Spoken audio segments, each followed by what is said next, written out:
Do, do, do. Ladies, gentlemen, and all who lie within and without, welcome back to the Disaster Cop Showcase. Alright, so where was I? We were going to talk to the police car.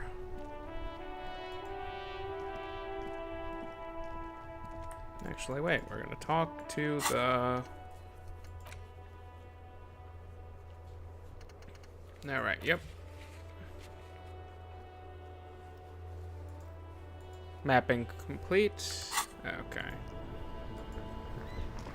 Before you stands a motor carriage. The bodywork is covered in blue and white livery, bearing the number 57. Vapor emanates from the large engine on the back of the vehicle. It hasn't had time to cool off yet. No, we've been at it for a couple of hours, you sure? This must be the infernal machine, that toy from oblivion. The Caprice Kinema motor carriage. In the cabin, you are welcomed by a set of steering levers, a radio microphone on a hook, a pull-out toolbox under the seat, and the soft glow of the fuel preheater gauge. Oh, steering levers. That's like how they, Okay. So it's a sort of you control the left and the right side, and that's how you steer. That is a scent of weird. Leatherwork and heavy fuel oils washes over you. Kim, how do I turn on the headlights? All right. Ready? I turn, you press start. It's next to the preheater. He turns the preheater on, waits, takes his key, and says, all right. I turn, you press start. The dashboard lights up with orange glow. The rouse per minute gauge jumps, and the engine of the Caprice Kinema comes to life with a whiny growl. Ooh. Good noise, good like noise. a leopard waking from its sleep, yawning and roaring at the same time. The lights unfold with a little click, casting electrical light onto the ground before the vehicle. There you go. I'll turn them off from the remote once you're done. We just need to stand in front of the machine now. All right. Let's go to the front. As you hold your ledger's clip under the headlamp, an iridescent hologram appears. A street grid and the veins of a great river. A familiar sensation washes over you. There she is. Revachol West. Ravachol West. There's a note of pride in the lieutenant's voice. Around the borders of the watermark are dozens, no, hundreds of micro-perforations. Look at the shimmering The straight rectangular grid. watermark is overlaid with the logo of the RCM, and yet the major arteries of Revachol are all recognizable. They shimmer in the Kinema's headlights. Wait, look around A you. rat brazenly darts past you and disappears amongst the stopped lorries. In the distance, a child somewhere shrieks. A woman reprimands her in a voice no quieter than the child's cry. Ah, Martinez. He smells the air and says, where are we on this? Let me see. He takes the ledger for a moment and inspects it. Right here. He says, his finger near the top of the map on a segment of coast jutting out to lot. Seems nice. No, it does not. This lieutenant says without optimism. Look at the There are perforations. many of them, and they are divided into 3 separate rows. Tally up the different The rows. first row has 18 dots. Not bad. Not bad for what? You don't even know what it means yet. Rude. The next is the longest. It runs all the way around the border, and then some. Count them You individually. count 216 perforations. Considering that nice, large number, a wave of pride washes over you. Though you can't say why, precisely. What about the last row? The last row has 3 perforations. As you look at them, you feel your index finger reflexively contract 3 times. Seems like something I've done And before. something you'll do again before this is all over.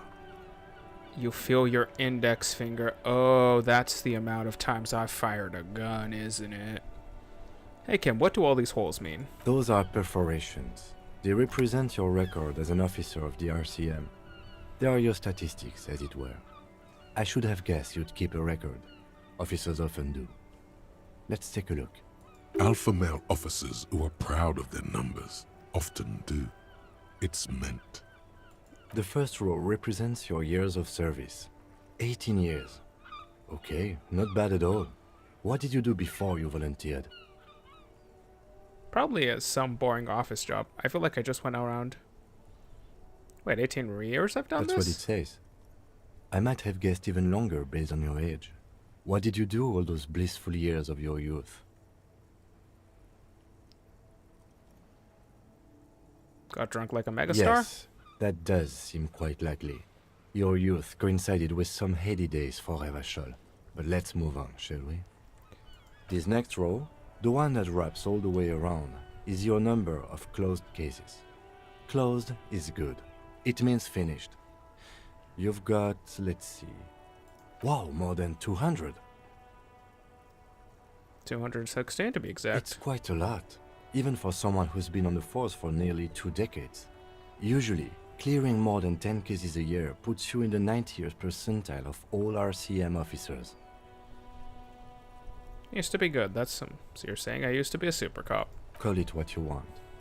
You were a valuable member of your precinct. Now, let's look at the last row.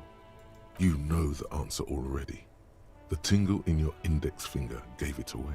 Those are my confirmed kills, 3 of them. That's right. How did you know? Because I felt a twitch in my index finger. Ah, right. Sometimes the brain's able to preserve certain responses even when conscious memory has been, let's say, misplaced. Continue. For an RCM officer, especially Precinct 41, which is in the Jamrock quarter, it's rather tame. I mean that in a good way. Okay, so I had some... There are certain officers who treat their kills like some kind of ghoulish game. If they do happen to solve a case, it's usually by accident. It's obvious the lieutenant doesn't think very highly of these officers. But it seems as though you are, or at least were, one of the good ones. So we have that to be thankful for. How do you handle the strain? Everyone has their own method of coping. Some more effective, or self-destructive than others. Yeah, I deserve that. Personally, I find it helps to keep up a few hobbies. Maybe I should find a hobby. Why not gardening? You've already got the gloves. Maybe. Thanks for The this. lieutenant nods. Okay, Right. let's go. I'll go turn off the lights. Ooh, As you turn, a bright light catches your eye, making you squint. where's it coming from? From a distant sunset, a stage light, flash photography, nowhere in particular. It's just what superstar law officers do. They squint at lights, and they solve shit. Yeah, that's me. I've been establishing my stardom hard lately. Yeah, you have. You're a big dick cop, Dick Mullen. Salam Rocky Bayi, badass on the edge disco cop. Time to recede into a ludicrous fantasy world. Here we go. Camera, lights. Wait, what was that about a ludicrous fantasy world? Yeah, you know. Beneath it is just heartbreak, a pulmonary tract infection, atherosclerotic disease. This is where you say action and reconceptualize all that. Reinvent it as the world's first celebrity police officer. This is the beginning of your legend. Fuck it, With action. a sudden flash, the world freezes around you, and you along with it. In an iconic monochrome solution, a black silhouette against a rasterized orange world. It's on. Alright. Alright, we got another done, and let's check out what we just got. Now, when I need a skill point for this... -2 logic. Is that intelligence, or... Wield raw intellectual power?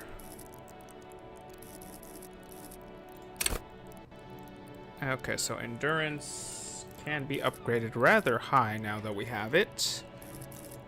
Though I would like to upgrade Shivers, because Shivers was phenomenal in the first few times I played this game. So we're gonna do... Ooh, that's a nice noise. Ooh, I like that noise. Okay, we're gonna stop that. Alright, back to the car. Inside, you see a set of steering levers, a radio microphone, a pull-out toolbox, and the soft glow of the fuel preheater gauge. A metallic drawer slides out from under the seat and clicks into place. The tools inside are neatly organized. Take what you need, officer. It's going to be a long case. I'm not protective of my tools, like some men are.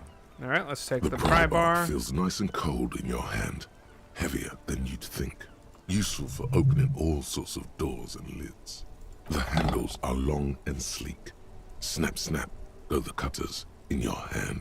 You can do good work with these. Cut chains, locks, and ropes, especially belts. Take the It's hand crank robust, flashlight. weatherproof, and well made. Police issue, blue. Lets you see things in the dark you would otherwise miss. The pull-out toolbox slides back into its nest. Preheater gauge casts a warm glow on the steering levers and the radio on its hook. Alright, let's get... Let us open up.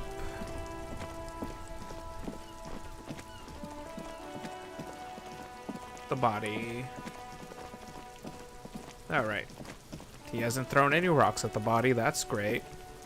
The rotting man lies on his side with his eyes looking straight through you. The belt is still around his neck. His body is supine and open to intrusion. By autopsy, the lieutenant adjusts his glasses and takes a deep breath. External examination. Now that we have the chain cutters, let's cut the belt. Mm-hmm. He shows you the Cut point of with the... as much precision as you can, please. See, my pig is gonna fuck his head off. No, he ain't. Your pig's a boring fuck. Ooh, look for a good spot. The belt is equally tight around the whole circumference of his neck, swelling over the edges like white bread rising from the east. The knot is the weak spot. The chain cutters fit in there, steady now, like a flower arranger. 2 cuts and it should come loose. Okay. Alright. A little bit better than a coin flip.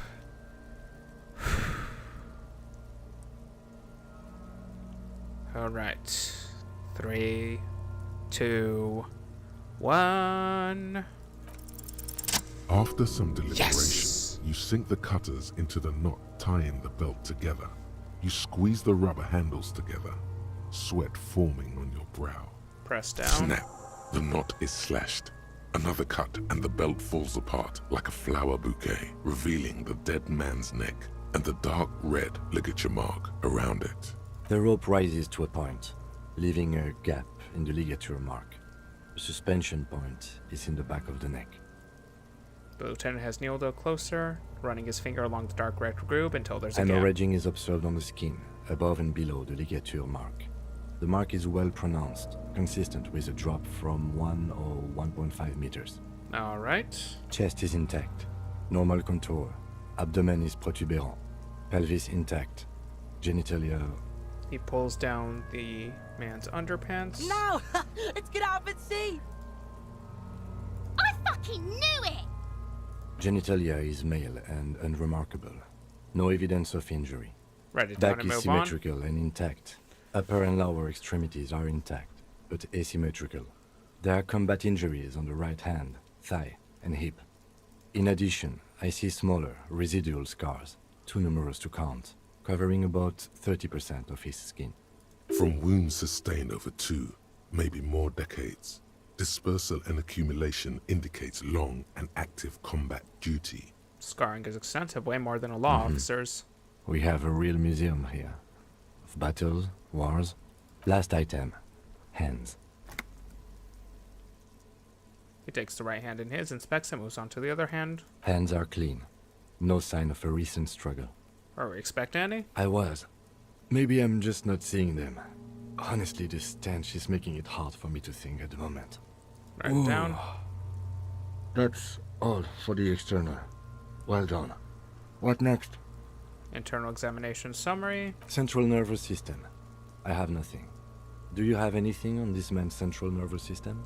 Of course, there is a moral to be drawn from it. A moral to this story. Okay, we're not doing that. Musculoskeletal. Purge fluid is coming from the mouth. Not injury related. Eyes and tongue protuberant. Hyoid bone. Let's see. He gets close to the swollen mouth. Okay. With his eyes almost closed, the lieutenant puts his hand on the dead man's throat and begins to massage it, gently. A rotting smell erupts from the mouth. Purge fluid runs down his lips, black and viscous. You hear cracks as the lieutenant moves his sharp fingers inside the flesh, like the creaking of an old house at night. Yeah, jack that fucker off! The hyoid bone is fractured. The rest of the musculoskeletal system is intact. Unremarkable. Respiratory system. Back hunched as if in prayer, he begins to pry open the dead man's jaws. He stops to exert more force. Both hands are Oral used. cavity shows no lesions. The victim has received dental implants, possibly after a combat wound. Mouth swollen. Hemorrhaging present in mucosa of the lips and mouth. Look inside. No scream, no sigh of relief rises from the darkness inside. It's humid there. Sickly sweet air, unlike anything living. You feel like you're about to throw up again, straight in that mouth of his. Look deeper It's inside. hard. Once more, you taste stomach acid in the back of your throat. A contraction. Your throat pumps a little something from your stomach and into your mouth. You're forced to swallow, just to keep looking. Inside, you see darkness. Just a mess of meat and darkness. Silence as always. Hemorrhaging present in mucus. Alright. Hepatobiliary. NA. Why, don't we have anything? Are you a hepatobiliary expert? I don't think Neither so. am I. Alright. Same for toxicology and serology. NA. Got it. Cardiovascular. The body exhibits heavy lividity. Blood has gathered in the hands, feet, and neck. Hypostasis is visually consistent with the hanging. Gastrointestinal. Ooh, something weird just happened to... It feels like the game's something switched. Huh. He breathes a sigh of approaching relief. This is the last field on the list. He looks around on the ground. The pool of feces This there. will do. Digested semi-solid food in stomach. Voila. Write down. Omit the vola. What's next on the list? Description of Let's injuries. see. We have bite marks, contusions on the head and chest, and a ligature mark encircling the neck. You'll need 3 fields. Leave a 4th one too. Be thorough if you want maximum results. Bite Head, marks. chest, and scalp bite mark injuries. Predation by birds has caused damage to the body. Odontologist does not need to be consulted. And your opinion, officer? Non-fatal post-mortem. Agreed. Next injury? Contusions. The scalp bleeds from a post-mortem head injury, a stone. The injury does not have the rim of an early inflammatory response. The perpetrator on the scene has confessed to causing it post-mortem. At maximum velocity, fucko! Has confessed to causing it at maximum velocity. Coagulated blood sticks to his scalp and chest, where the countless stones have hit the dead man. Beneath, the description of injury. 2 boxes. Non-fatal post-mortem. Next, Ligature mark. dark red abraded ligature mark encircling the neck, with a gap on the nape measuring, let's say, 7 centimeters. The hyoid bone is fractured, the cervical column intact. I see hemorrhaging on the skin, above and below the ligature mark. Depth of the mark, 1 centimeter. No signs of clawing on the neck. Below the note, 2 customary boxes wait to be ticked. The man's head jerks to the side. The ring around his neck is visible. Think for a moment. There's time. Don't rush. Opinion. Fatal injury. That's it. We have established cause of death. It's not much, and it leaves much to be questioned. But it's a start. Let's wrap this up. I pronounce this field autopsy over. Ooh, new skill point. First, how did it go? Well, we established probable cause of death. Some would say that's the goal of an autopsy. Then, given the state of decay here, I consider establishing the victim's ethnicity a minor success. We What were else? thorough with the list of injuries too. We described them all in detail. What is there to say? Given the circumstances, it was a professional field autopsy. What I now? need a copy of that autopsy form. Then I will drive him to Faubourg for Right. processing. Then at the slap of red paper in his hand, then at the corpse again. You tilt your head, also looking at the corpse. Perception, I'm sure we didn't legendary. get everything. There's always something. Tell me, who are you? Who are you, dead man? The fish lips stay silent in response. You must be losing your mind, asking him that over. I told you, he is male, 40 to 50, with an athletic build. Okay, I wonder. Ooh, okay. So I need to do. Okay, Inland Empire did help a lot in my other playthroughs, so if I do this, accept changes and close.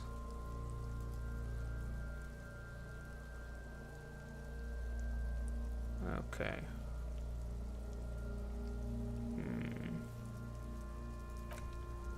Let's see, let me take a second look. The man is decomposing. The lieutenant adjusts his glasses and takes a deep breath. Okay.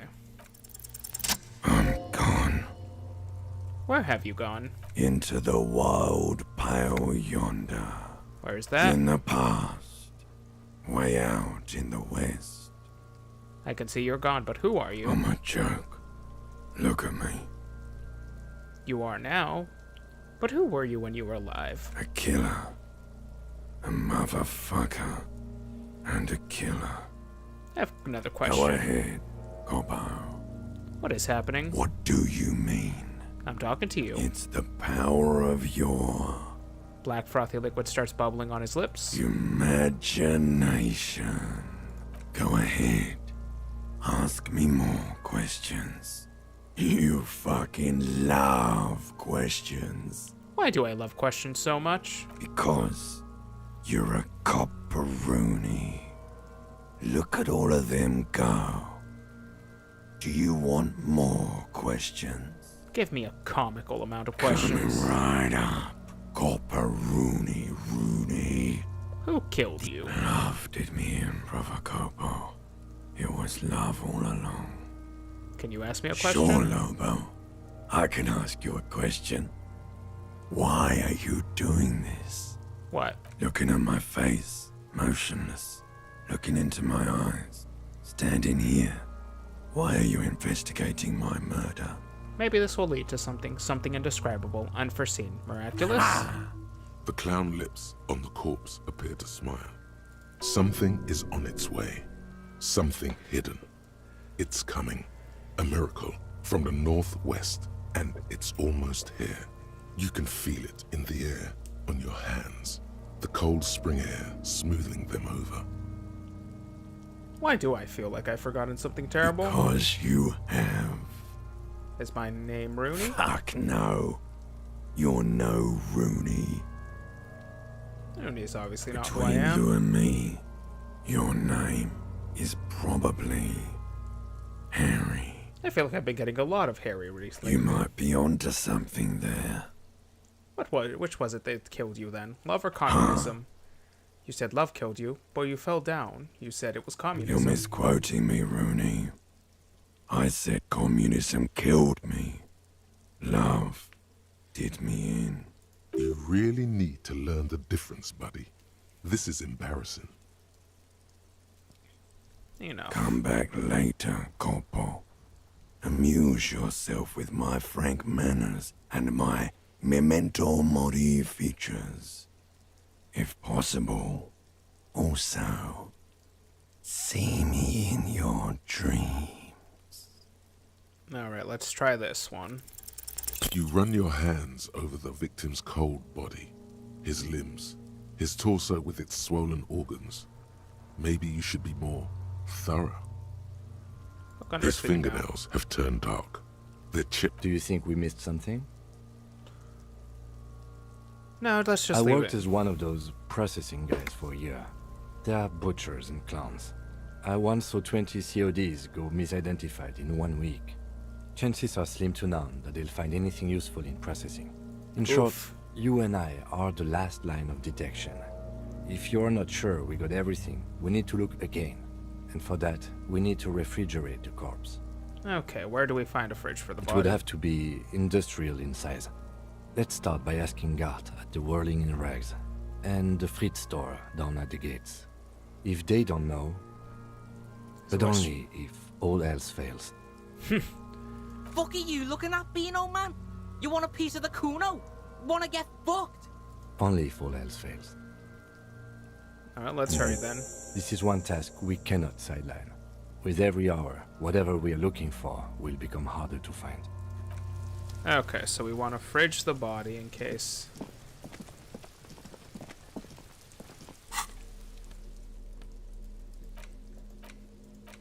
Okay, so we got these tools. Ask about the fridge. So we said we should talk to you. No, wait.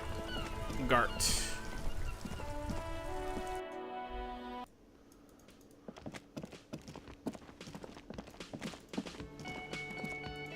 Hey, buddy, I need to talk to you.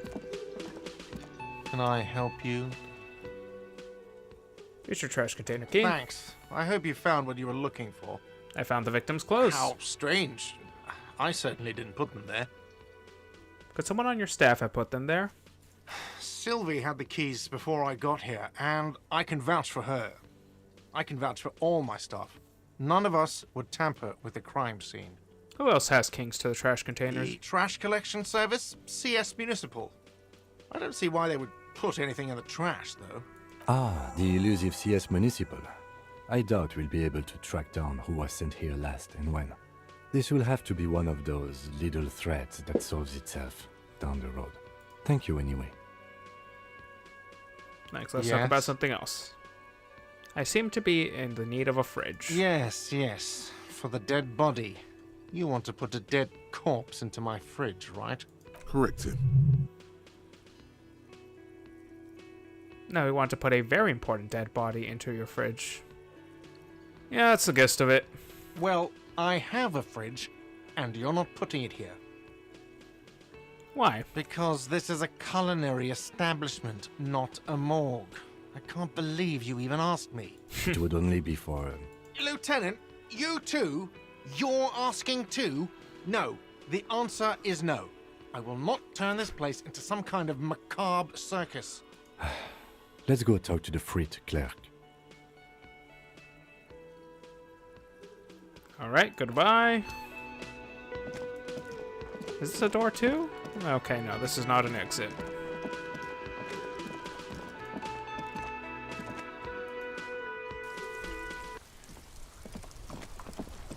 Okay, so we're gonna do it through the freight. Please use main entrance. Okay, so this is the freight. Oh wait, no. Wait. This is the freight, right? Okay, oh. 3 T's. How idiomatic. Yellow roses, dozens of them. Melancholy pop song. A small cabinet on the wall is filled with various medicine bottles, nasal sprays, and blister packs.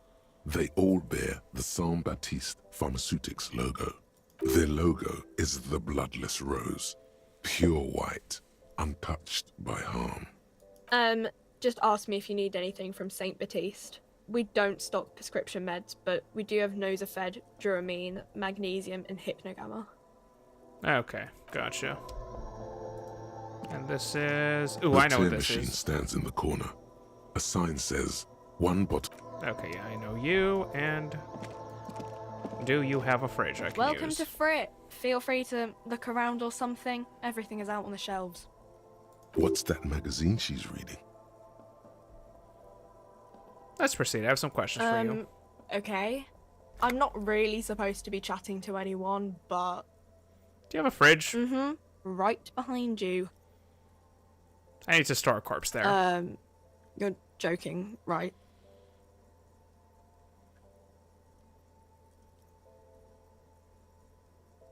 Never mind, it would never Yeah, fit. super funny. Can you tell me anything about the dead body? I don't really know anything. I mean, I know it's there, but I haven't seen it, so... Alright. Uh-huh. So, we need... Who else has unauthorized access?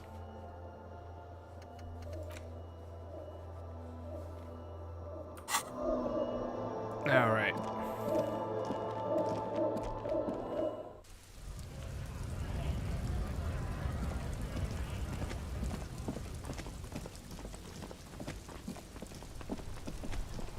Alright, I got a question for...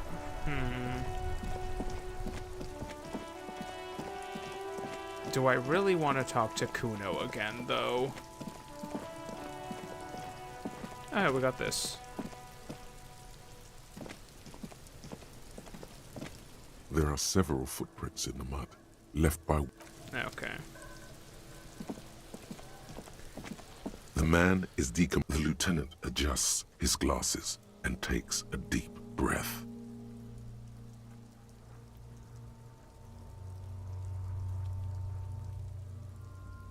Okay, let's bag him, take him away.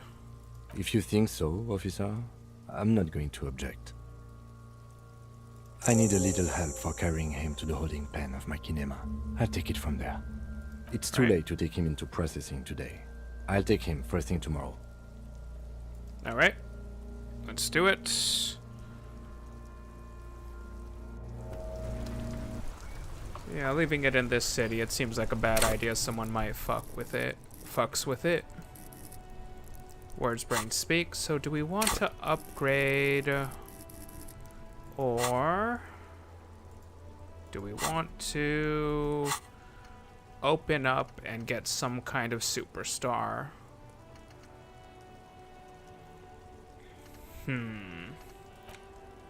I think I have a -1 from composure. Okay, that's from Hobo Cop. +2 empathy, and do we want to unlock and get some kind of superstar?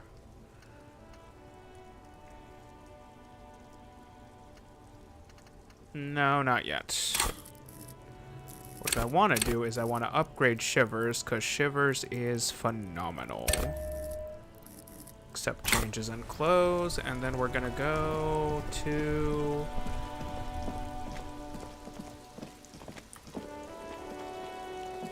An old call box with a matrix of push buttons lists all the companies in the East Delta Commerce Center. Okay. This button looks new, but someone has removed the name card. Nothing happens when you try to ring it. Huh. This button looks new. It's probably not connected yet. Alright.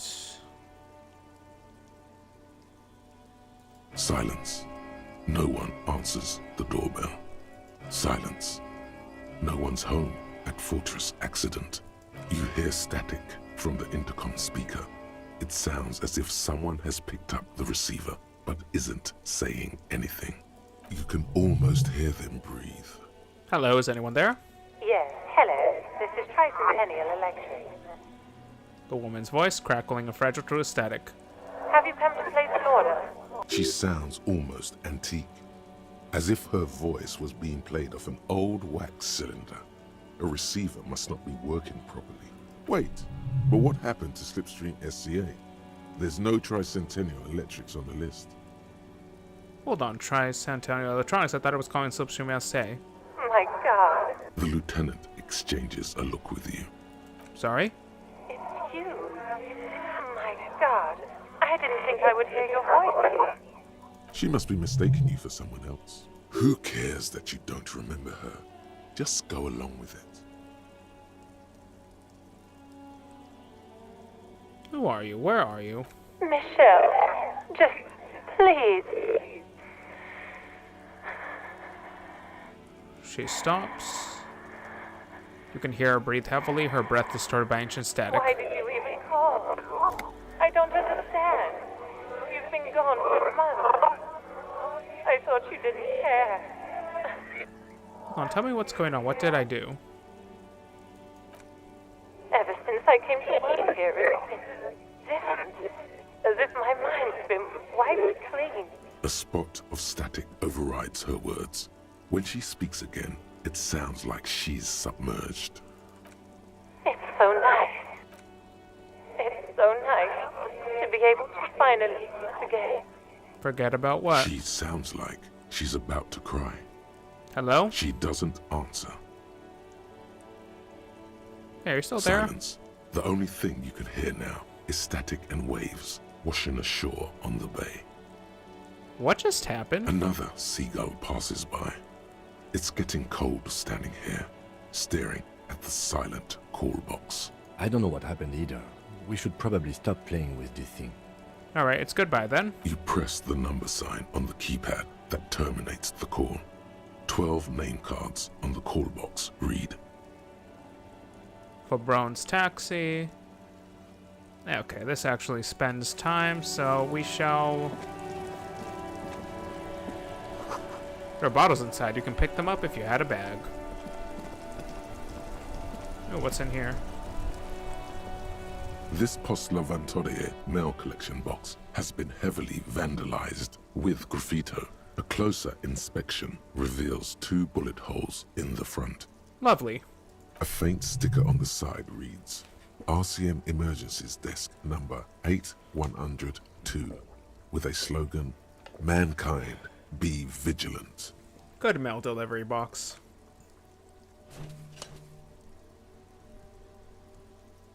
The box seems happy. Eat shit pig, fucked by the coon, and St. G with a crown have been scribbled on it. Jenny is a whore, and best set mailbox also. The mail collection box seems cathartic, thankful even. So do you. You shudder. Then you swallow. Alright.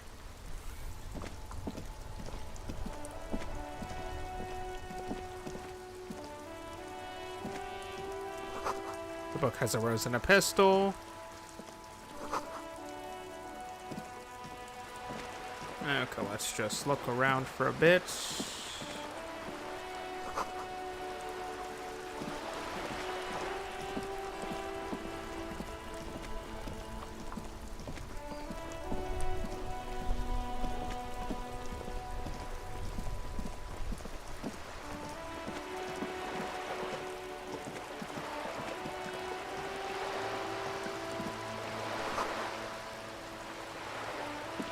This coin-operated viewer is facing southwest. Its coin slot is full of fossilized bubblegum, rendering the machine permanently inaccessible. Poor little the metal viewer. feels cold and wet under your palm. It looks unhygienic. Alright. If you had a bag.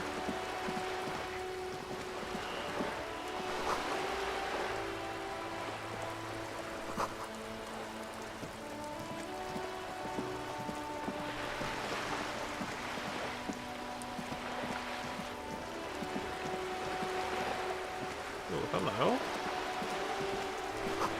The lonely cormorant surveys the sea, indifferent to your approach.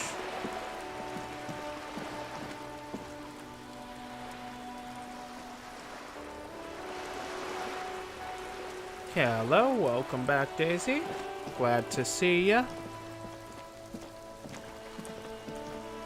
Oh, hello. This is a wall on the side of an apartment building. Why am I looking at you? You have no clue. It's just a wall. So many walls all over Martinez. Weather-worn, cracked, their paint peeling. Ooh, hello.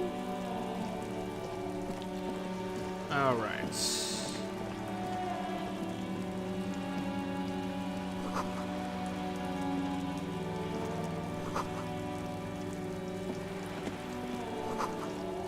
inside the frame of motorcycles. Hey, up here, Piggo. What you want? The streets will flow red once more. A great torrent rushing down Rue de Esperance. You wait and see. The girl stares at the sailboat by the pier. The streets will not flow red with anything. Who are you? I'm Cindy the fucking Skull. What else do you want to know? Date of birth, blood type, the last time I was tested for Hep C. Let's start with your blood type and go from there. Go where? Accosting a miner? Listen to your partner, pigman. Keep your grubby hooves off little old ladies. She pats the brush aside. A brush? An artist? The red splatter is urban expressionism. Keep looking off to the side. What are you looking The at? lieutenant furrows his brow at another one of your eccentricisms. She nods disdainfully towards the woman performing maintenance on the boat deck. Hatred? Disgust?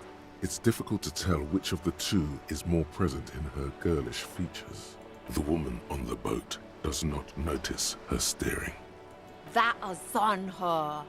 Someone's got to keep an eye on her. Ozon is an archipelago 2 days' travel away from Revachol.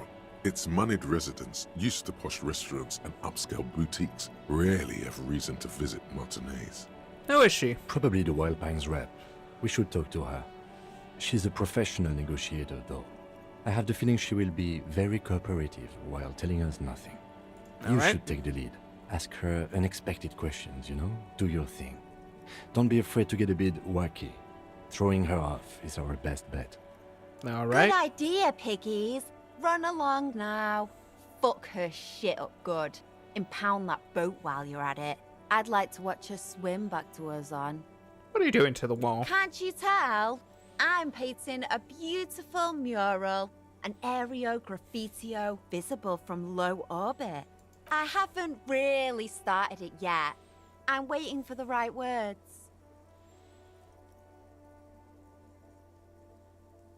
So you don't know what to write. Have you ever tried your hand at graffitio? When faced with a blank wall, most people write unimaginative stuff, like pigs go home and Mona was here. We rarely see pigs round here, though. Just union cats. And my name's not Mona, so... I have an opinion on this. Want to hear it? Yeah? I love public art. Don't mind us. Keep doing what you're doing. Thanks. I'm sure the inspiration will come to me now that I have an official RCM stamp of approval. She means the opposite. Do you know anything about the recent murder? I ain't no snitch, Pigstein. Go forth and forage in someone else's shit. No shortage of squealers in these parts. Actually, there is a shortage of people who talk to us in a normal, calm, informative manner. We weren't put on this earth to make your life pleasant, fucko. Catch you later, Watch Cindy. your back, ungulate. You've got eyes on you. Lovely.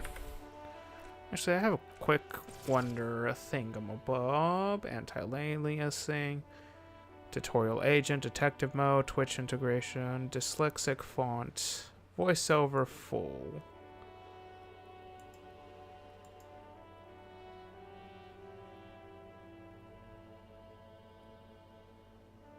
Classic, everything except narration, all voice.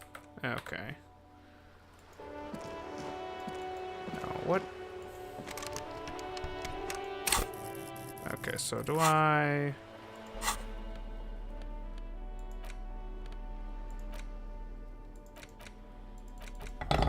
Aha! Ooh. Hello? New clothing. So that activates suggestion, but gets down half light.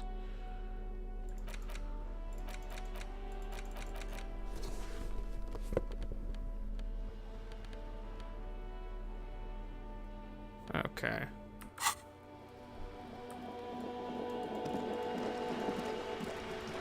Alright, let's talk to you. Oh, hello. Looks like there was construction here. The belly of the boat shines like it was recently painted. Docking reserved. Your room in the Whirlingig is a image bigger. It's worth more than you'll ever earn in all your life. Alright. A striking woman leans against the cabin top of her sailing boat, smiling as you approach. Her green raincoat glistens with droplets. A silk scarf is tied around her throat. Good afternoon, officers. I'm Joyce. She extends her hand in greeting. Joyce L. Messier. I represent the board of Wild Pines, the owners of the harbor. You gentlemen must be from the RCM. Joyce L., what does the L stand Bitten, for? my maiden name. RCM, what's that? I'm a little foggy here. I meant you, the Revachol Citizens Militia, the police. What gave us away? Nothing, honestly. I've said it to every drunk in town, and you're the first one who's responded. Relax. She meant it in jest. I'm glad to see you here. Her grip is tight and cold. Like steel. There is strength there. If she wanted, she could sink her nails deep into your skin. I was dispatched to handle a strike, not a lynching. Anything I can do to assist the RCM in this matter, I will, gladly. That is good to hear, madame. My colleague will take the lead on this interview. I should let you know that he is recovering from an unusual medical episode. Very unusual. But I can assure you of his ultimate competency. There's a trace of irony in his voice. Mischief, even. This is a tactic. It happens quicker than a shooting star. But did the lieutenant just wink at you? How interesting.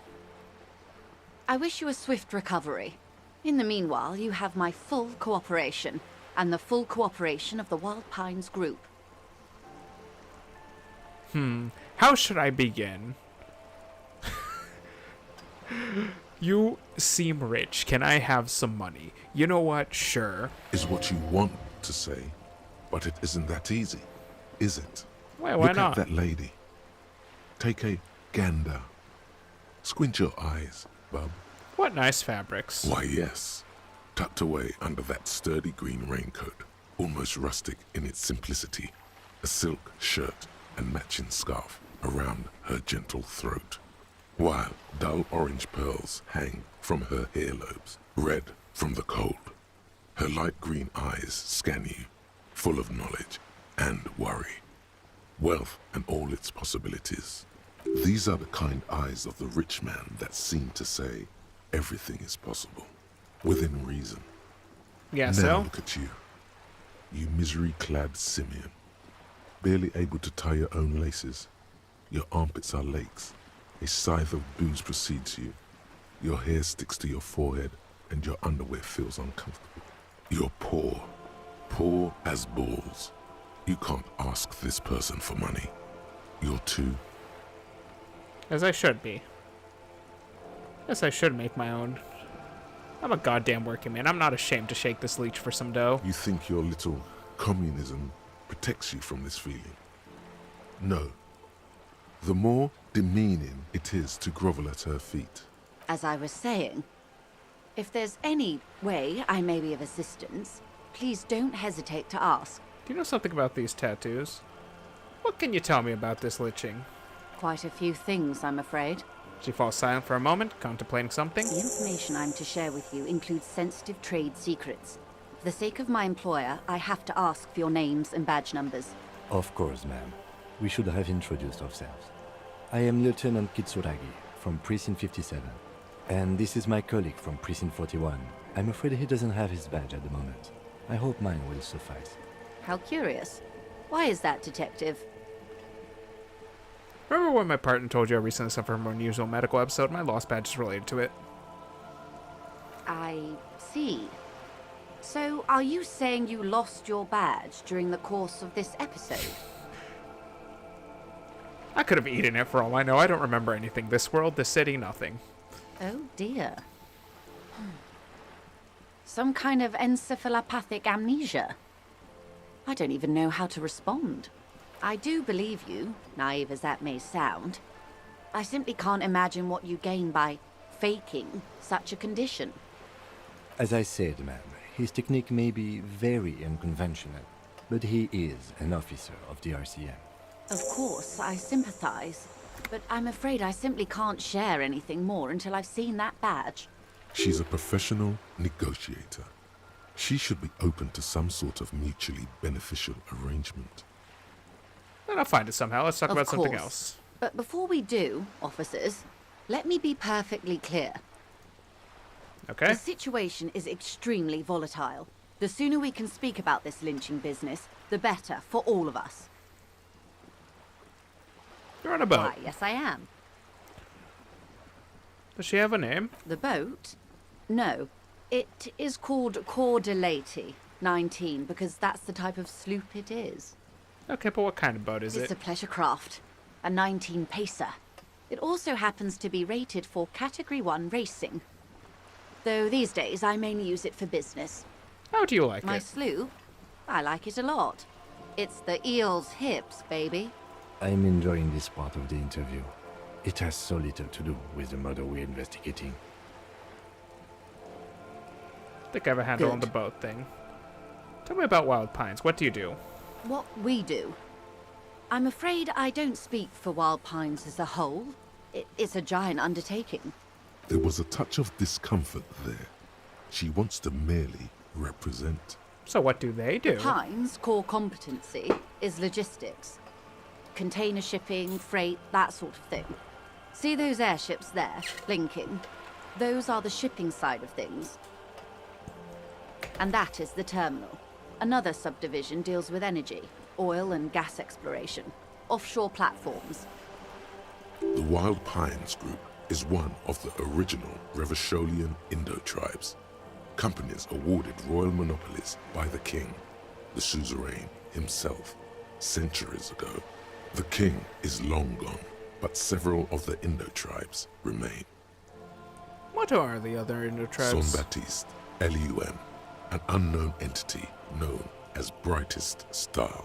You're in good company, it seems. Why, thank you. How much money does Wild Pines have?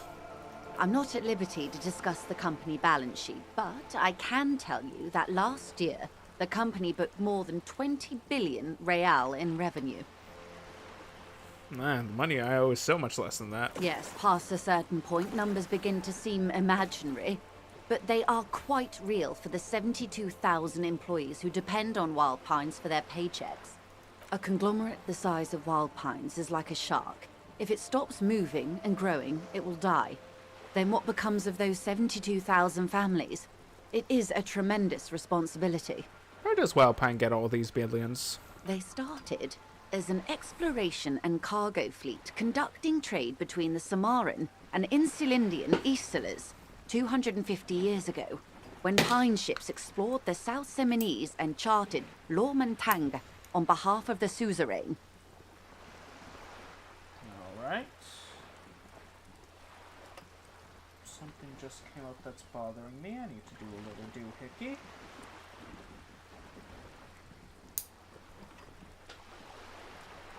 Alright, there we go. That feels better. Okay. Centuries of care, deliberation, and madness have gone into this endeavor. Vessels pass through the great unrest to re-emerge with apricots in tow. The logic of the system is totalizing. It's taken everything from its employees to build it. Where does Wild Pines get all these billions? What does such a huge system want with a place like this? You mean aside from being the terminal's legal owners? Who are responsible for moving 8% of the world's cargo? 8% of all the color in the world. That's quite the There endeavor are no indeed. minor cogs in the system. Each terminal must be accounted for, lest the entire system break. Every hiccup in such a system means thousands lose their jobs, the world over. I'm here to assure that doesn't happen. What can you tell me about the strike? Everything. Right up to, but not including, trade secrets. What is your role in this precisely? I believe the official title is Senior Labor Negotiator. In practice, I'm a grocery clerk. I relay the union's demands to Wild Pines and return with Wild Pines' counteroffer. And how are the talks going? They're not. That's the problem. The union stopped all negotiations a week ago, after that awful lynching took place. Wait, she just admitted that the lynching and the strike are connected. Now they won't even let me into the harbour. There's a 2-meter 20 racist behemoth blocking the gates. Tell me more about this behemoth. What can I say? The Union employs a giant covered in tattoos. A racist giant. I guess that's part of their big tent organization now. Ah, yes, the final boss of racism. I remember Measurehead. So the strike is connected to lynching. Yes, I believe there is a connection. But that's a subject for later. How are talks going before the lynching? Let's say I was not making the kind of progress I'd hoped for when I first arrived. And when did you first arrive? I arrived 3 weeks ago. Yes, in the middle of February. The bay was still partially frozen then. I prefer to do these things on site, like the RCM. But the strike began in December. I wasn't the original negotiator here. I took over after Mr. Gaumont hit a wall with Mr. Clare, the union boss. Mr. Clare refused to speak with Gaumont despite concessions he'd granted the union in prior negotiations. This isn't the first time the union has gone on strike. Heavens no. There have been 2 prior strikes. Both times the union won significant concessions, including overtime pay and a medical plan. This time their demands are more, I guess you could say, aggressive. Ludicrous even. It's meant. What happened to this Gaumont? Mr. Clare told him to... how did he put it? She pauses to compose herself. Fuck off, midget. Gaumont is short of stature, you see. Not cool. Keep in mind, this is a negotiator Mr. Clare has worked with before, and who was more than fair with him and the union. What are their There demands? are leaflets everywhere, and banners. What did they say again? Oh yes, every worker, a member of the board. Most of the workers probably don't know what that means. Over-aggressive. Seems like they have no idea about business. In its defense, another said, demand democracy. Pretty tame stuff compared to every worker, a member of the board. Most of them probably don't even know what that means. Fortunately, they explained it. Every time the Wild Pines group makes a decision about anything, it needs the signature of each of the 2,200 workers in its Martinez terminal. Just so you understand, this is but one of 22 terminals owned by Wild Pines. Essentially, not only are they kings of the company, they are also kings of the 72,000 employees of Wild Pines Group. That's pretty funny, I have to admit. They're having a blast. But how can they afford it? After 4 months, my assumption was they would prefer a more practical solution. What are you gonna do? I'm not sure. Naturally, I assumed that was just their opening position, a hard-nosed tactic with a side of mockery. But there's been no follow-up, just the same nonsensical slogan repeated over and over again. And now, people are getting lynched, I hear. Behind the whirling in rags. A disastrous situation if there ever was one.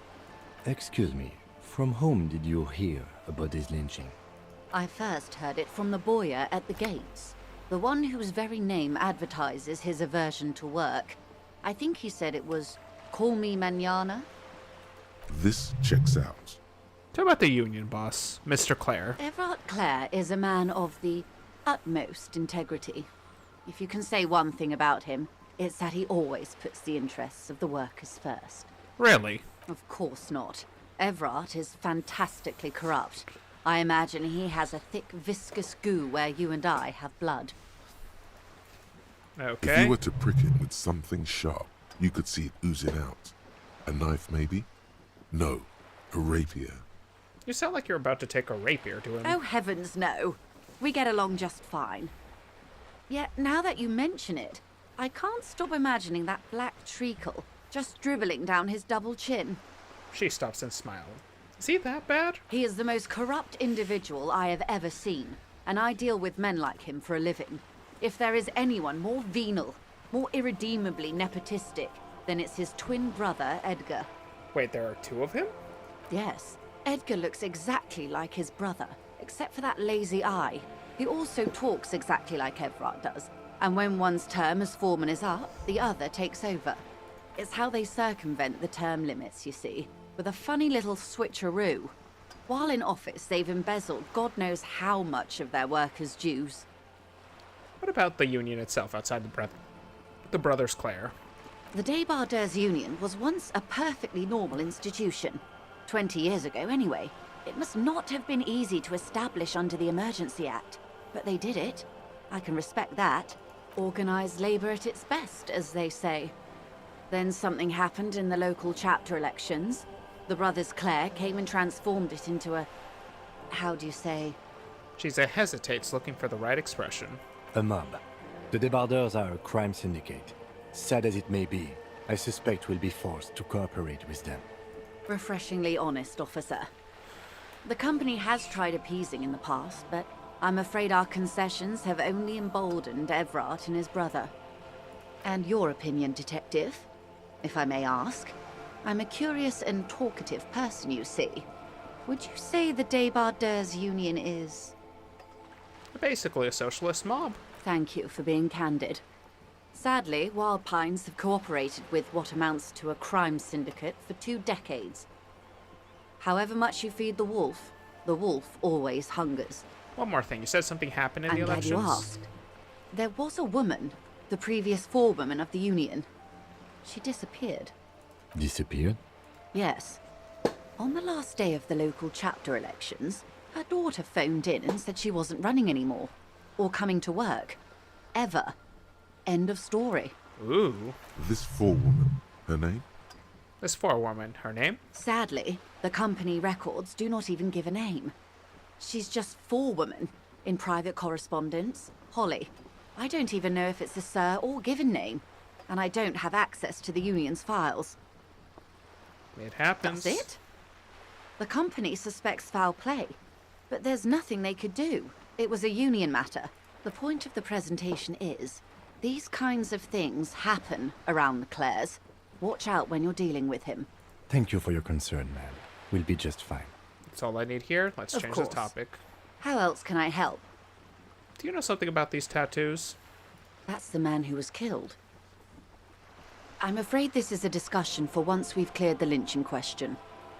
So you know something about the Better not tattoos. tie the forestay to the backstay on this. I hope there is something else I can help you with. Money! I am sorry. It just doesn't come out of your mouth. What does is surprisingly eloquent, really. The last one, not the first 3. Those are ape speak. Just say this with absolutely no hesitation. Okay. My. Why'd you say that? That's garbage. You're a police officer. That's what people have under their name. Let's talk about something Of else, course. please. Thank you, Of that's course, all for Detective. Hobocop.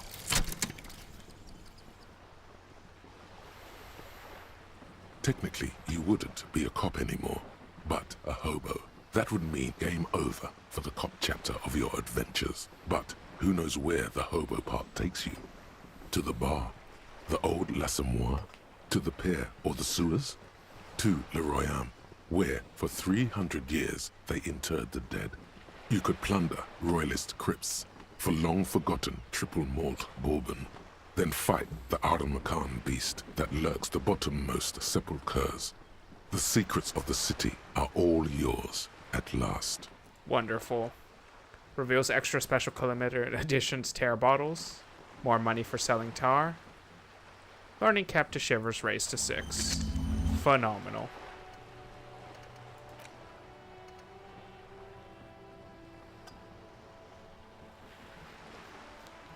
Isn't one missing? Wait, no, there are only 14. Then why do you feel like there was a 15th Indo tribe? Okay.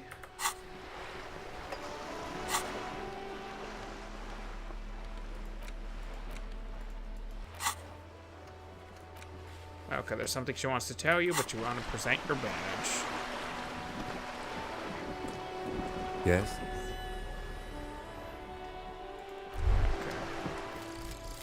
Aces low. Ooh, okay. For the rest of the world, the Aces Low is just some cool Revachol thing, politically neutral. In Revachol, it still holds revolutionary connotations. Also, have you looked at Lieutenant Kitsuragi's clothes? He wears a bomber jacket. just like the ones worn by aerostatic brigades. And those cargo pants look like they could fit tools for hot-fixing your burning aerostatic. You should ask him about this. Wait, what? +2, okay. We shall ask that about him later.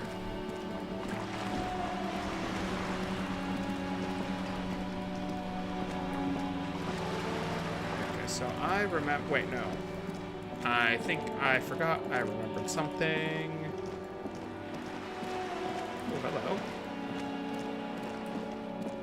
What are you?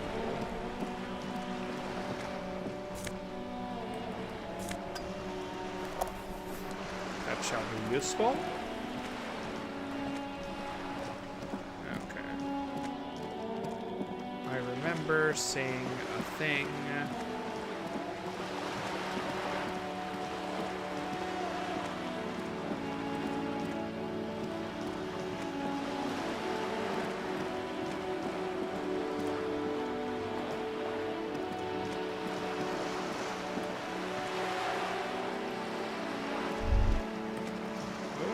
We have the distant squall of seabirds.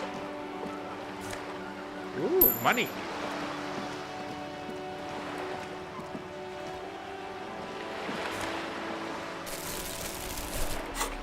Okay, so I can collect. I got a pry bar in one hand and a bunch of bottles in the other. Oh, these weren't here before.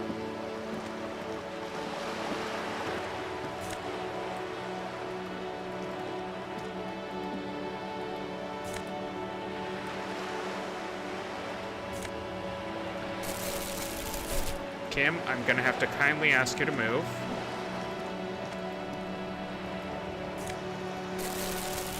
Kim, you're covering the bottle I want. Kim. Thank you.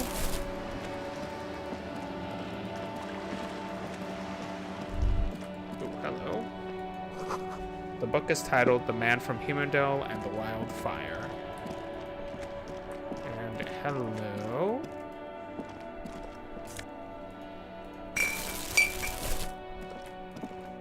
Okay, so...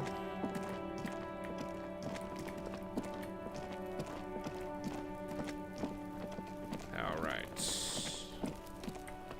Yes. Can I not get back here?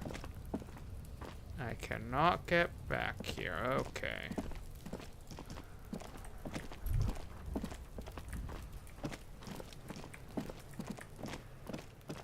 So I need a way to get in here.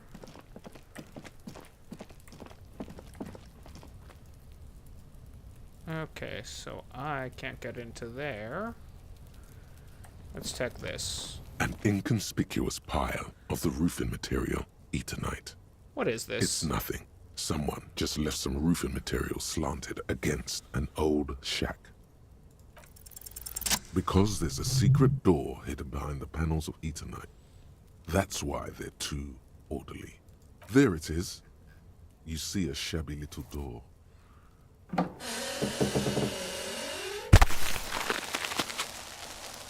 Oof. What is this, then? A tool shed? Let's investigate. Let's investigate indeed.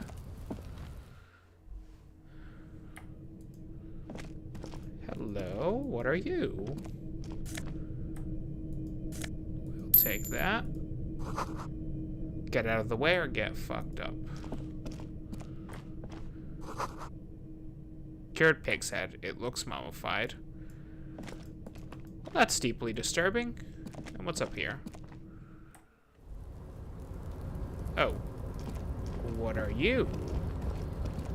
Oh, we can walk through here. Okay. This doorway is going to collapse soon. Restoration pillars keeps the ruins together. Okay, is there... Ooh, bucket, bucket. No, go back to the bucket.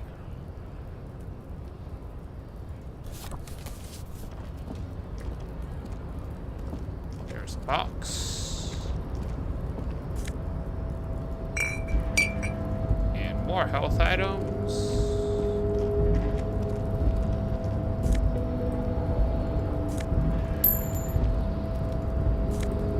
More money.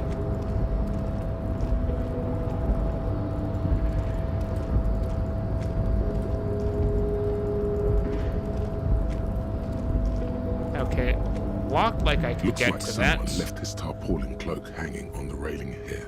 When the wind ruffles the cloak, you can most definitely see a white rectangle on its back. You son of a gun, it's a cop's Yes, cloak. it's probably yours. It bears the RCM insignia, and you have a habit of being careless with your equipment. He judges the drop.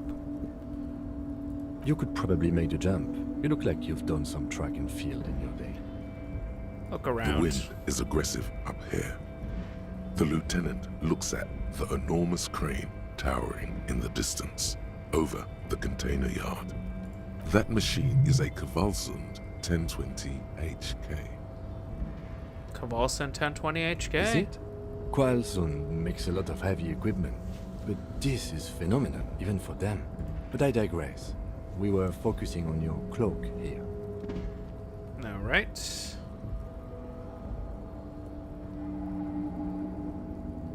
Alright. Let's take the leap of fate. Oof, that's a failure. Oof.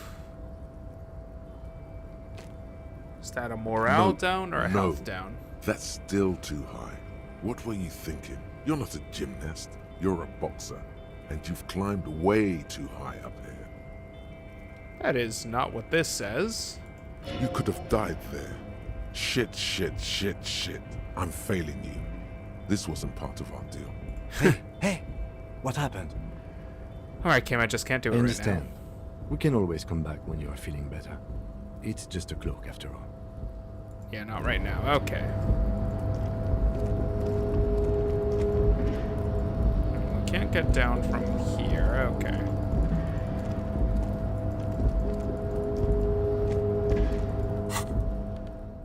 Items.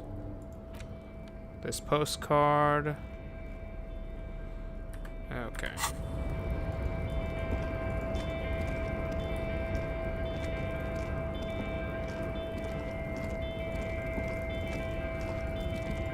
There is more stuff over there.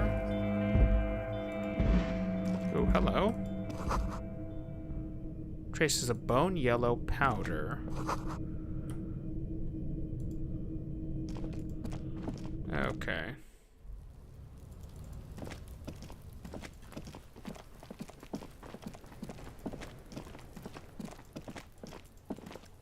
Okay, so we're probably gonna have to talk to the Union boss.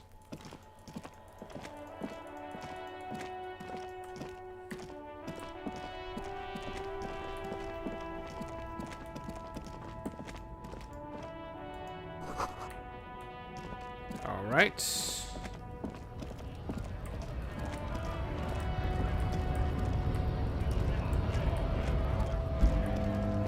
Okay, so we can't go through there.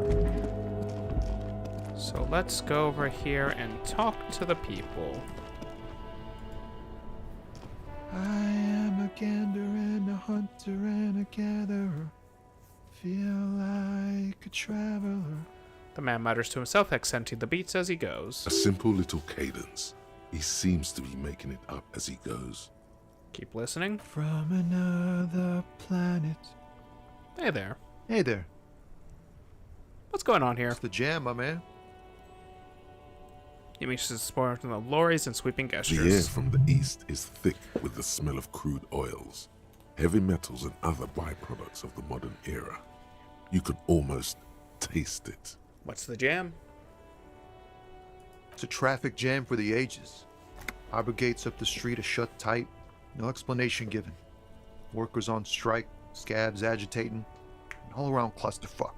Meanwhile, we're all stuck here in long-haul limbo for days upon days upon days. Limbo, huh? So that's where I Yeah. am. Yeah, exactly. It's official. He too agrees. This is the antechamber of the afterlife. So how long you been here? Feels like forever. Like I was born on this here roundabout and this was all I ever knew. Just me and the metal and the tires, the oil and the fumes and mazout. Mazout is an antiquated term for heavy fuel oils. This man has a barely suppressed performative streak, or he just likes unusual words, or both. I dig your style, man. Yeah, imagine. It's been a whole week already. He snickers in appreciation of the digging of his So tell style. me, what do you need? Tell me more about this It's strike. like whatever's going on over at the docks. Workers got a blockade set up, making demands, no way in or out. Going on strike would probably help you dodge a bullet or two. What's the union demanding? Some pretty wild stuff, I hear. Like a giant new power crane in half the company? I forget what exactly. Good on them, I guess. I've heard talk there's a company rep in town, too. Like a strike negotiator type. They'd know what's up. Precise demands and so on. What do you think the company They wants? want to keep that money flowing in, my man. Ka-ching.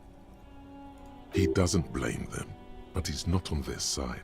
That's for sure. Anything else I should know? Anything else? Yeah, this ain't really my area of expertise. I just do my job and get paid. I have things to do and places to be. All of us do. All of us who? Us lorry drivers. Camionneurs. If you still hang around here waiting for this mess to end, most have scurried off somewhere to get drunk or high. Or laid. Not that I blame them, really. Not you? Not my thing. Chasing transient pleasures is a drag these days. I prefer the examined life now. Thinking, reflecting, observing. He glances down the road towards the horizon, glint of something in his eyes. He tries his best to look nonchalant, but there's a rigidity in him, as if trying to conceal something warm and deep beneath a cool exterior. Ew, we're not going to do that. What are you calling anyways? High-grade narcotics, illegal firearms, stuff like that. Relax. He's merely joking. Wicked, I've always wanted a friend in the Ha, underworld. No, I'm joking, my man. Found runs a nice, clean business. This haul of cargo is mostly sporting goods. You know, tracksuits and that kind of thing. They usually get shipped to Grodd and the Occident. Though we've been making headway in the Il Moran market lately. That your machine behind This you? rockin' beauty. Sure is. Like a rash you can't get rid of. You interested in heavy-duty cargo machinery? A motor lorry, also called a camion, on Caillou and neighboring islands. This one looks roughed up enough to be some sort of found rust bucket. Maybe the A6? That a found X6 you got there? Good eye, my man. Yup, she's an old one, but reliable. Me and her spent a long time together. Right, I had another question. The man taps his fingers rhythmically against his arm. I'm good Don't for be now. a stranger. All right. Okay.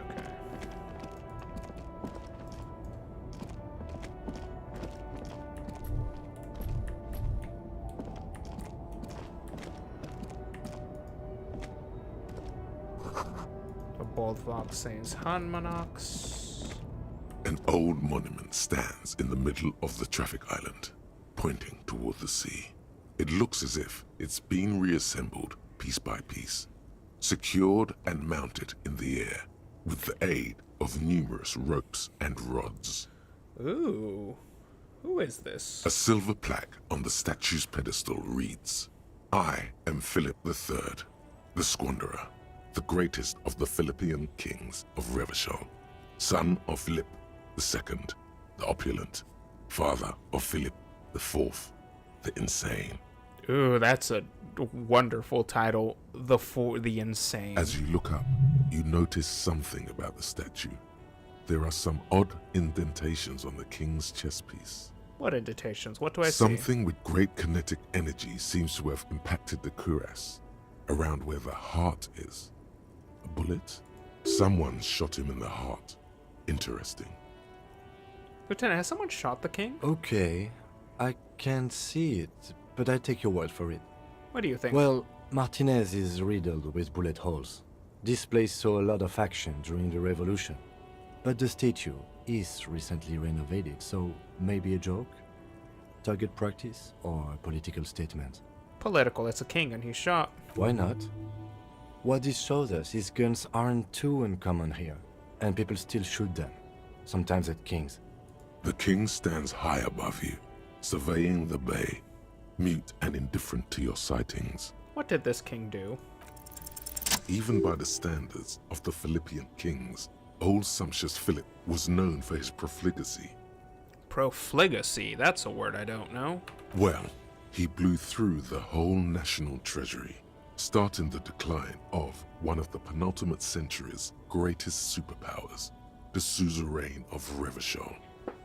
Oh, so it's just pissing away all the money. Gotcha. Profligacy. Ooh, I like the mouthfeel of that His one. own maladministration foreshadowed the fall of the monarchy. During the anti-centennial revolution, an end to his family line and the monarchy on the Insulindian Isola. How did he manage to blow through the entire Stories national have treasury? it that he had his bedroom converted into a treasure chamber, where he stored unfathomable wealth. Krugerrands, bars of gold, ornate weaponry, armor, and various chalices. He called it the Sol Aurum. It was obscene. There were whispers he slept on a huge pile of gold-dipped feathers, like some obese dragon, instead of a bed, like a normal person. A deplorable farce. No wonder everything went to shit. But wait, you haven't even heard about his fabled cocaine addiction. The what you now? See, old Philippe wasn't just good at squandering the national treasury on gold and ceremonial I'm weaponry. dying. He was also a prodigious snorter of nose candy. That is... So was addicted to nose acid? A blooded... Okay, what is nose candy? Cocaine. This is a lot His process. Majesty's courtiers said it helped him connect with the higher realms. So was addicted to nose candy, a bloated druggie? That's what the revolutionaries said 150 years later. Right before they emptied out the royal mausoleum and dumped His Majesty's mortal remains in the Insulindian Bay. Okay, where is he Beneath buried now? the cold waters of the Insulindian Bay, thrown there by the revolutionaries after they cleaned out the royal mausoleum. The original was blown apart by communards, then further damaged during the landing of the coalition's airships during the turn-of-the-century revolution, when Martinez was leveled. Oh, hey. Welcome, Faye Strange. And, oh yeah, this is all new to me too. This is my... Well, it's not technically my first playthrough, but I've only ever made it to the second day, and I've always quit around there, so I'm hoping that this playthrough, I'll make it through the whole time, and I've decided to do a different style than I usually do. Most historians think the coalition's hasty landing may have ultimately saved the statue. If the communards had more time, they would have reduced it up to even finer pieces. Ooh. Some years ago, a group of liberal, artistically inclined individuals, designers mostly, thought it would be ironic to restore the statue of the most wasteful ruler of Revachol in the poorest part of the city. The statue is supposed to capture the moment it was blown apart, like an instant frozen in time, a rare butterfly trapped in amber, floating on a sea of shit. And all of that with the phrase, a sea of shit. Yeah, I'm hoping. I've heard so many good things, and I've tried to play this so many times, like I said before, but this is the first time basically I'm streaming it in hopes that I will actually push me to go through with it. That's brilliant. So funny and nihilistic. There's a part of me that genuinely does think this is actually really good. People in Martinez tend to disagree, as do many prominent art critics and thought leaders with more nuanced social awareness than the young ironists. Yeah, but like... True. But also I'm an asshole, and this is funny to me. Those critics might have it wrong, though. There's more to it than just ironism. But you can't say what precisely. Perhaps this art mystery will be solved at a later time. Who knows? Philip III, the Squanderer, however, with his bronze face up in the air, doesn't seem concerned about what the hoi polloi think of him in death. Not that he ever did in life either. Alright. Guess we're done with the statue. Oh, hello. I mean, if you're not gonna say anything, Okay, so we want to try and talk to the Union men. A foreign car kept in good condition. The lorries probably stored fuel here, now they store booze. Ooh, hey. Hello there. You're a big gun. Bastards! We have a right to work! The man yells towards the harbor gates. His voice is loudest of that lot, and oddly screechy for a man of his size. The scab leader. What's going on here? Hold up and stay frosty, everyone. Cops are here. The broad-shouldered alpha male turns to you. He's a full head taller than everyone else here. You here to fuck with us? Beat the honest worker down. Why should I? We're here to fight for a cause. Stripes usually have problems with people who have causes. Okay, then I'm thinking no. Good. We're fighting for a cause here. Right to work! Right to work! Besides, we're not that different. It helps if people see us talking, cops and strikebreakers together. Shows authorities are on our side. Builds confidence. What kind of cause are we talking about? Rights of people. Rights of workers. To have gainful employment. To make a salary. And feed their families. His manner of speaking is wooden, the tone of voice bland and uninspired, almost as if compiling replies from a set of learned phrases.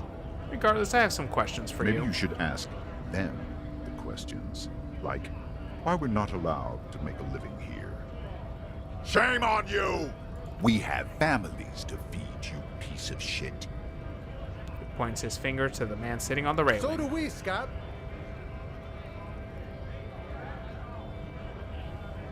Who are? I actually need to speak with the union boss. Have fun. Union shits are on full strike. Don't think they're going to let you through the gates. Why you want to meet that fat asshole?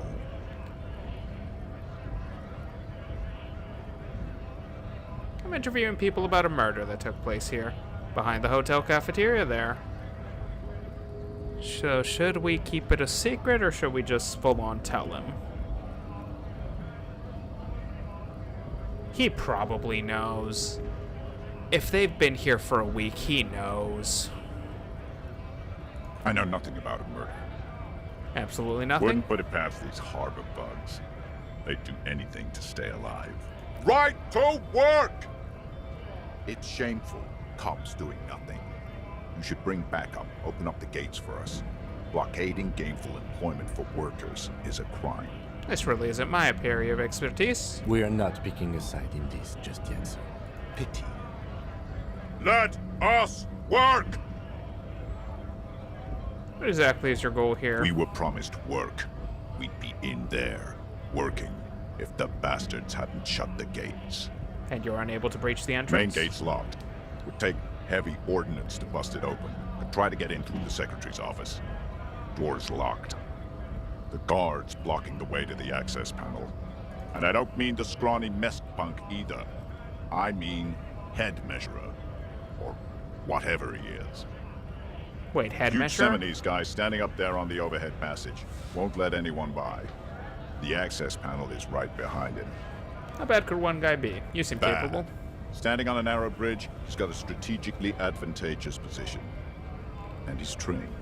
Okay, so I'm thinking this is one of them. This might be part of the military guys unit, because you talk like you know. I don't know how the Union has a trained killer up there. But that one's no joke. And my men are tired and hungry. They're workers, not fighters. Why don't you just talk to them? Like civilized folk, you mean? These native fucks don't understand civilized. It would be better for the neighborhood if you went home, at least for now, if you can't get in anyway. No! They will give up eventually. Or get drunk. Leave the button unguarded. Then we charge. The man rubs his jaw, a perfectly lightly bearded square wedge. Yeah, you are absolutely a friend of the merc who got murked. Where are all these strike bakers? Honest men and women. with rights to work, to be useful, not toys for corporate interests. Hand through a steadily We graying came military here to hand help cannon. the harbor run smoothly in time of crisis. If Union fucks don't want work, they ought to let in those who do want work. I have a question. Why do all these men follow your leadership? You think they follow because I'm big and loud? No. They follow the rules of the market, the rules of the economy, because they were given a job to do! What is a strike? When a bunch of ungrateful, lazy cockroaches can't get their act together, decide to block honest work for other people. He shifts uncomfortably in his worker's overalls. What do the strikers want? Beats me. They mumble nonsense about boardrooms and workers' rights, while we have the right to work! Alright, tell me, yellow check. There's something odd in the way he carries himself. His set of clothing looks vaguely mismatched. The different pieces of the attire seem ill-fitting. His does that shirt is mean? far too small and an unpleasantly tight fit, while the overalls, held up by a belt, seem to fit a man with much more corpulence. Alright, so he is obviously pretending. We already got that, though. You're wearing He new clothes. ignores your question, choosing instead to turn to the emaciated workers, raising both fists in the air. The clothes are obviously not his. Silence is the answer. There's something off here, but he won't say what. You've been talking to him for quite a while now. Something is off with this guy. Ask him where he's from. Okay, gotta ask, where exactly are you from? What's it to you? Curiosity, gotta figure out this strike mess. Big mess, caused by union greed. But I only fight for the rights of people. Every once in a while, it's like you can see glimpses of another guy under the guise of this fighter for jobs. He seems a more brutal, cunning, and suspicious person. Just a hunch. Or you just might be paranoid. I already got that. I'm interested in your background. We're all workers, right? Workers stick together. Came from the eminent domain, in Jamrock. Backgrounds in odd jobs, heavy lifting, cargo hauling, bouncer work. I know the drill. I don't really drink, but work has taken me to some. Which one was it? Bouncer? Where? I frequent a lot of bars. Maybe it's one I know. Worked at Territorial. Ring a bell? Not right now, but I might have been there. I don't remember things well. It was a long time ago. Alright, I'm gonna leave now. Ooh, an autosave? It says Gray. Okay. Scab? Asks the man with jolly eyes, tilting his head. You're hazy on the notion of a scab. Smells like politics, though. Maybe it's got something to do with the flask he reaches for from time to time. What exactly is a scab? A kind of a worm, content with mere survival. They come, they want to do our job for shittier pay, screwing over both themselves and us. Everybody loses. Ooh, I like you calling me mañana. We have similar politics. Hold on, where did they all come from? Beats me. Somewhere in the ground, I think. You don't seem to like them that much. Gotta be bloody stupid or freaking evil to scab. Or I guess scared, maybe. But scared of what? Of who? He looks at the mask, squinting his eyes as if trying to ascertain what they're scared of. Personally, I'd rather beg than scab. If the gentleman shouting on the street came begging, maybe they'd have gotten something. Have you tried talking to them? We've explained the matters, but they don't listen. This lot would be reasonable and go home if the big guy wasn't riling them up all the time. Big guy. He means the leader of the scabs. I'm not a scab, I'm a cop. I was just messing with you. No one's ever seen a cop scab. Imagine, you cops going on a strike, but then another cop comes in and says, "Let us cop for less money." He chuckles, then realizes... Psst. Show him your stolen card. Now has arrived the perfect moment. Speaking of, what brings the RCM here? To the Wild North? Come to see the strife? What's the strike about anyways? You know, serious business. I'm sure the big boss will be glad to tell you. You'll have to ask him first. He's a chatty guy. Wants to talk about the strike too. Just can't break the command structure and tell you now. Nice talk. Gotta get going. Okay, so let's check this.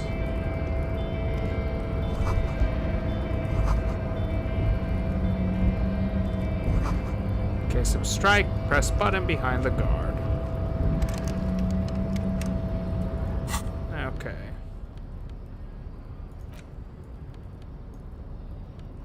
Can I put this in here?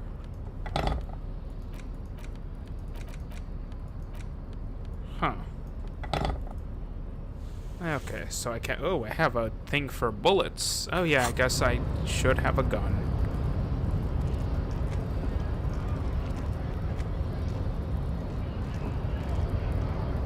Hola, Wandering Man. How can I help you? I had to get past the gate to speak to your boss. Good, good. What matters do you want to discuss with Everard?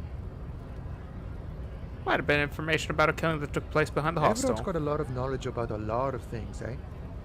Doesn't often dole it out, though. But sure, why not? Does mean you can let me through the gate? I don't operate in that capacity. I'm not a granter of passage. The passage grants itself.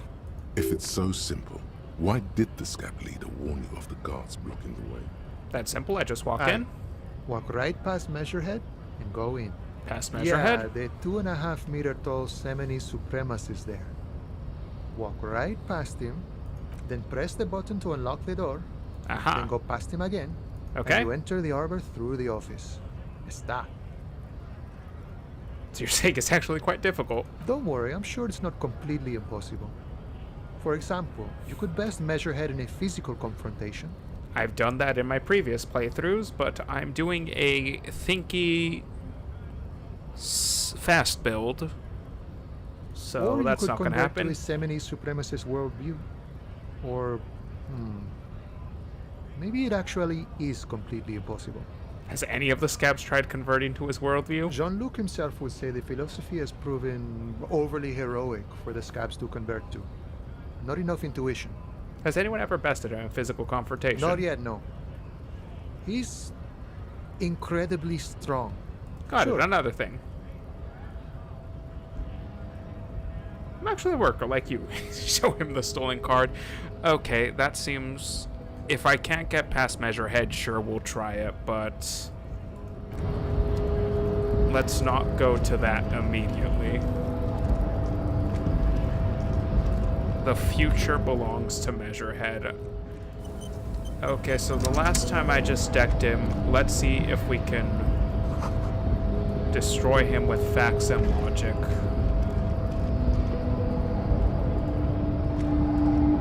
Nobody betrays your degeneracy. The final boss of racism. Measurehead. His body totally betrays his degeneracy. Say nothing, size him up first. Are you admiring my morphophysiology?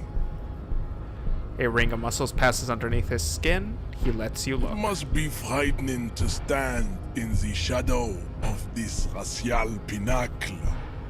Be calm, Sandwich. You are not in danger because you are not a threat to me. Racial pinnacle. What do you mean my body betrays my degeneracy? You have succumbed to Al Ghul. His face contorts in disgust as if he were smelling a dead rat. You reek of it. An invisible sword of Al Ghul emerges from your throat. You cannot see it, but others can. It is making the woman in my company sick. Is it really so bad? It's not good.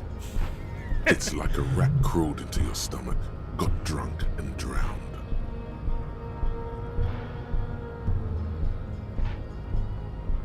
Enough, I need you to open the door to the harbor. No, you don't. You need to get another drink. Occidental Haplogroup B4 is done giving orders around here. The influence of the Ham Sandwich race is waning. The race stuff is unimportant here. I just need you to help me do my job, Begging please. for help. Attempting to pass fear for cooperation. how far the Occidental Haplogroup has fallen. You were once a noble and powerful race. Alright, tell me about your supremacist views. You gave the world eugenics, Oh, electricity, that doesn't and fill me with powerful confidence. weapons of war like missiles and aerostatic aircraft. You made great gains in metallurgy, race theory, and statecraft. Oh, the first one was terrible. Those last two were almost as bad. You dominated lesser cultures, like the deformed Hemians and the inexplicably potato-obsessed Khoikos. But now your ascent to the genetic summit has halted. You are obsessed with sadness and with frivolous pop culture. You will be superseded. Isn't that right, babe? It is, baby, yeah. You know it. Okay. There is a button right behind him, just out of reach. It must be the one that opens the door to the harbor. You're right about all this. Now I just need you to let me go into the harbor. Enough with this begging. You should leave the stage of history with dignity by inviting the other races to a great world war. Phenomenal. Bring your troops to the Seminine Islands and to Boogie Street, and we will pulverize you. When you are gone, we will build a museum for you. Wonderful. The walls will be lined with bottles of Al Ghul, your beloved beverage. Inside, we will store the odes to homosexuality you call art, and your microcephalic skulls. There may be a peaceful solution to this. You could internalize Meshahed's race theory. He would take you as one of his own. Wouldn't that mean I have to become a Seminese supremacist myself? Well, not as such. What you do with the mastery of advanced race theory is up to you. You could reject the findings, sure, or accept them and become an advanced racist.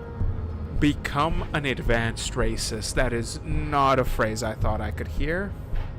Isn't Everett the union boss white? Don't be vulgar. White or not has got little to do with this. The race enigma runs much deeper than that. Yeah, but you still serve him. How does that factor into your life? Mr. Clare is a man of vision and means. He has the will to confront International Capital, which is something your race naivistic communists never did. Also, to serve is noble. It takes discipline. Your petulant individualism has only contributed to your race failure. It is lax and moronic. Communism is pretty cool. Idiotic communism is the single greatest contributor to your race descent. Everywhere around you. The fruits of its failure to challenge the world order. Individualism, rock and roll music, sexually transmitted diseases.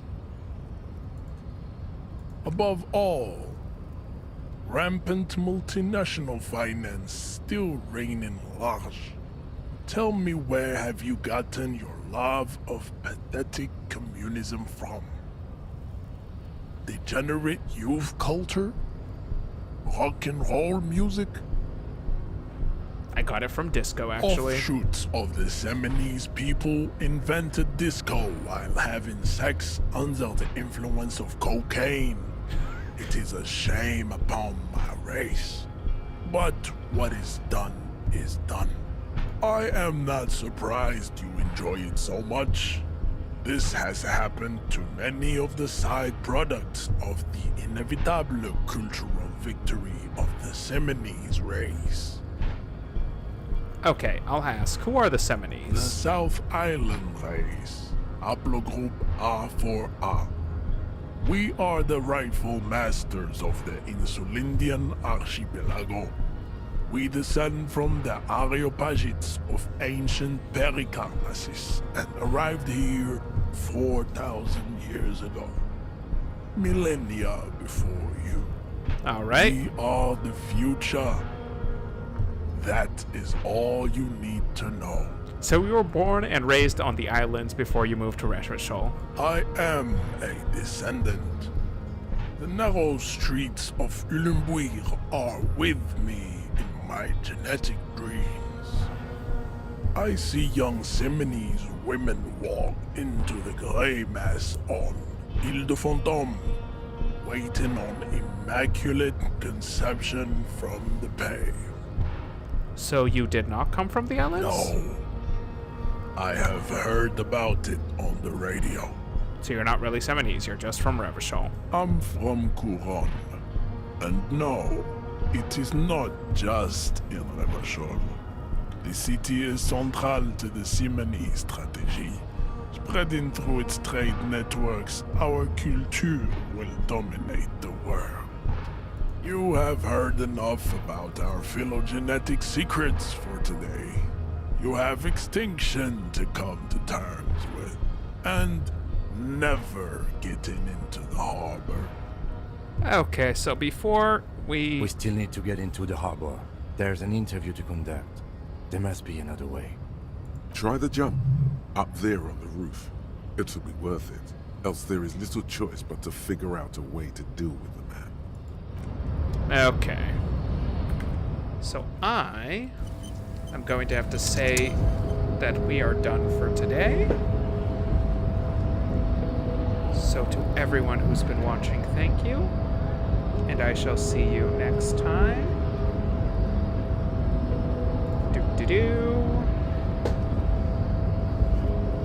And give it a second.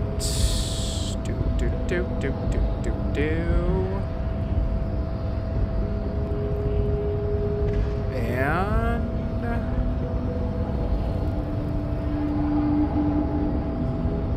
we'll see some more about seeing what Measurehead thinks about the world next time. Thank you for watching, and I shall see you all later. Goodbye, and have a good rest of your day. Or night.